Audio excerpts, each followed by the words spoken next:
Automedicação. O que é automedicação? É muito comum ter uma pequena farmácia em casa. Ela costuma conter remédios para dor e febre, antiácido e até mesmo alguns anti-inflamatórios e outros remédios mais específicos. O problema é que muita gente não se dá conta de que a facilidade de acesso aumenta a exposição aos perigos da automedicação. A automedicação se caracteriza pela prática de ingerir algum medicamento sem antes passar pela consulta com um médico.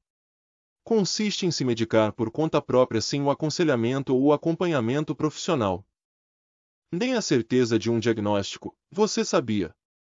Segundo uma pesquisa do Datafolha, 77% dos brasileiros se automedicam, sendo que 47% fazem isso pelo menos uma vez por mês e 25% têm o costume de se automedicar todos os dias ou pelo menos uma vez na semana.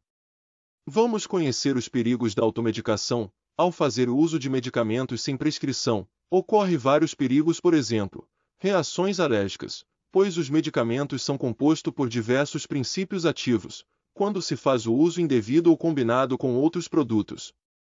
Pode desencadear reações alérgicas das mais leves às mais intensas, podendo levar a óbito, além de gerar dependência devido ao consumo de maneira errada ou por um tempo prolongado. O organismo vicia naquela substância, e a pessoa só começa a se sentir bem após fazer o uso do medicamento. Isso oferece risco para a saúde em geral e de órgãos específicos como os rins, fígado, coração e pulmão. Temos também a intoxicação, que ocorre quando o indivíduo faz consumo de medicamentos em grande escala. Cada pessoa precisa de uma quantidade diferente, além disso, cada problema é tratado de uma maneira diferente. Não é porque o seu vizinho tomou X medicamento que o médico passou para tal patologia, que o seu problema será tratado da mesma maneira. Isso me faz lembrar do próximo perigo. Resistência aos remédios. Acontece quando é utilizado por um período prolongado ou quando se é usado de forma inadequada. Depois de um tempo o organismo não irá mais conseguir responder à ação desses remédios. Partimos para a bula, que geralmente não lemos, onde contém informações sobre todos os efeitos colaterais intensos.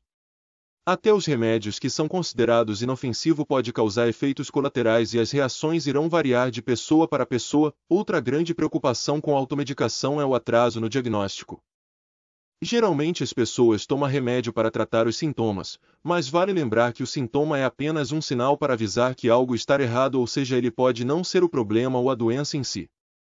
Quando se recorre à automedicação, o indivíduo está mascarando o problema verdadeiro, levando ao agravamento do quadro, pois quando não tratamos de maneira correta com o medicamento correto logo no começo, isso pode gerar um agravamento da patologia ou até mesmo se torna um gatilho para uma nova patologia.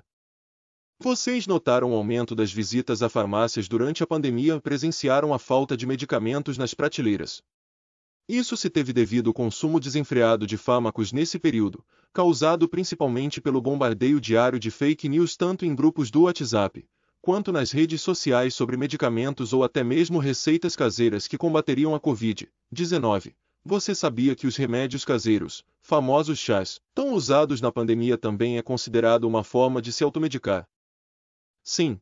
Os fitoterápicos, quando tomados em excesso e sem orientação, podem causar também reações adversas ao organismo. Uma notícia famosa sobre os medicamentos milagrosos foi referente aos ivermectina e nitazoxanida, que garantia para a população a prevenção contra o Covid-19 mesmo sem estudos científicos comprovando isso.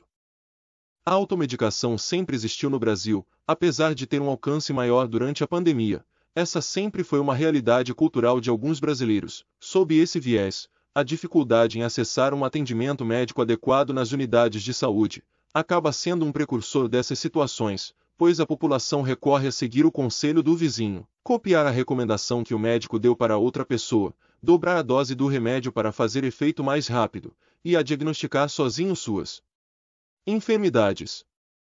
Assim, foi se tornando cada vez mais comum entre os brasileiros cuidar da sua doença em casa baseado em seus próprios saberes. Com a chegada da tecnologia em que o acesso à informação ficou mais fácil, as idas aos médicos se tornaram ainda menos frequentes.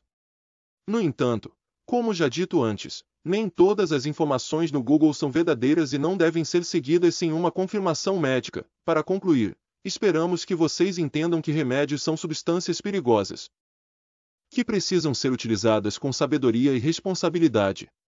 Por isso, Para utilizá-los é necessário um acompanhamento correto que parente, amigo e Google não podem oferecer pois não têm uma formação adequada para isso.